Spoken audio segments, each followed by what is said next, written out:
ஊர்ல இருக்கிறாங்க 6 மணி வரல தண்ணி விட்டு வந்தேன் 6 மணி வரல தண்ணி விட்டு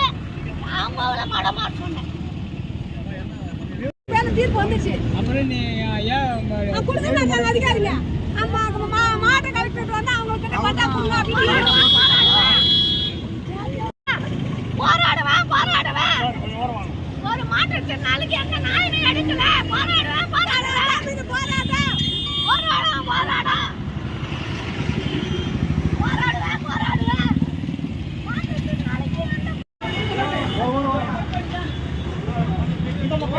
முதல்ல